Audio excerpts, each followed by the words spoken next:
We can now speak to economist and CEO of Meyer Resources, Cornelia Meyer. As always, Cornelia, great to have you on the show with me today. So, Iran has declared the Strait of Hormuz is closed and is threatening to attack any vessel trying to pass through it. We all know this is a key global oil route. What impact is this having on oil markets as the conflict now enters its fourth day? Thank you so much for having me, Leanne. It has a great impact.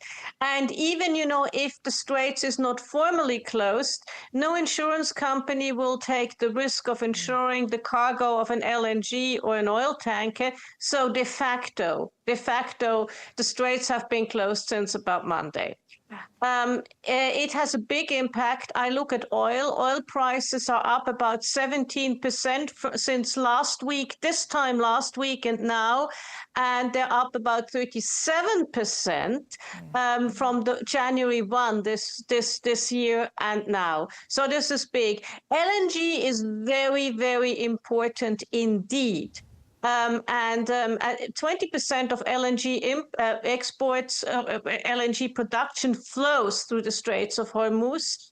And if you look at it, it certainly affects Asia, where most of it goes, but it also affects Europe. Let us not forget, Europe wants to wean itself off Russian gas, pipeline and LNG. So it has Norwegian gas, it has US gas, US LNG, but it definitely also needs the Qatari LNG.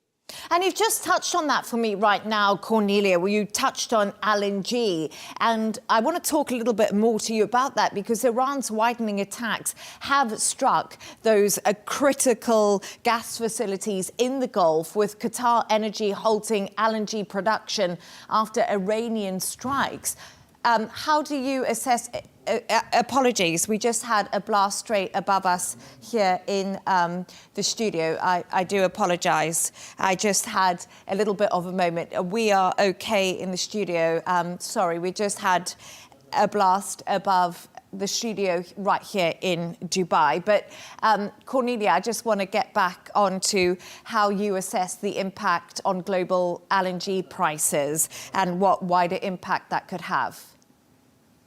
Absolutely, and please be safe, Leanne, and please be safe, everybody in the studio, everybody in the UAE and the wider GCC region.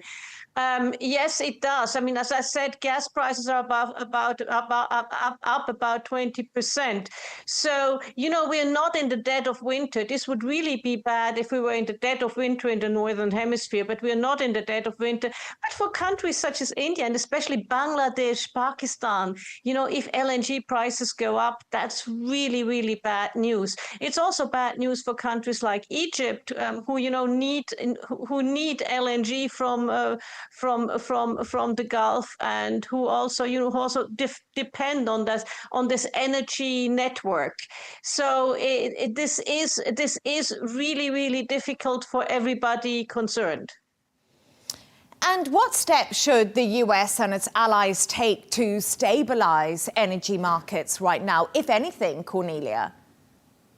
I don't see what steps can be taken. I mean, obviously one can go into the strategic reserves, but I mean, other than that, I don't see what steps can be taken. The only step that can be taken is to stop hostilities and stop what's going on. But as so often with these wars, you start something and then they take up a life of their own. And if I might just add one thing, Qatar is also important as a fertilizer producer, because gas becomes fertilizer, right? Becomes ammonia, becomes fertilizer.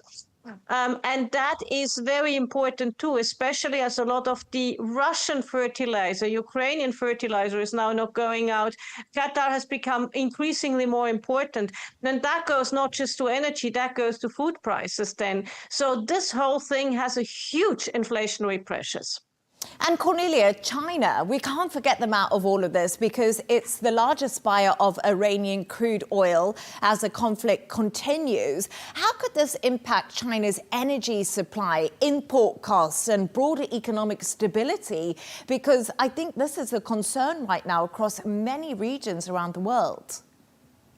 Absolutely. And China, if you look at China's imports, it got about 10 to 13%, depending on the month, depending on the way you calculate it, of its imports in crude oil from Iran. So, you can work around that. The other ones, they get a lot of Russian crude, which is also impeded by the Western sanctions. Now, one thing we have to say about China, for about a year, they have been beefing up their internal, especially underground storage of oil. So when oil markets were very weak, the one thing that kept them up was Chinese buying in order to put it into storage. So in the immediate future, they will be fine. But, at some stage, the immediate future is over.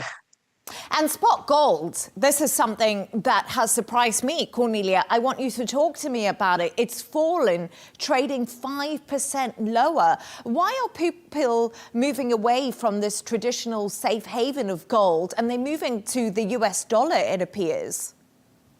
There is the old saying of traders, buy on the rumor, sell on the fact. And that's what's going on here. People were a bit worried on the geopolitical situation, so what they did is buying gold.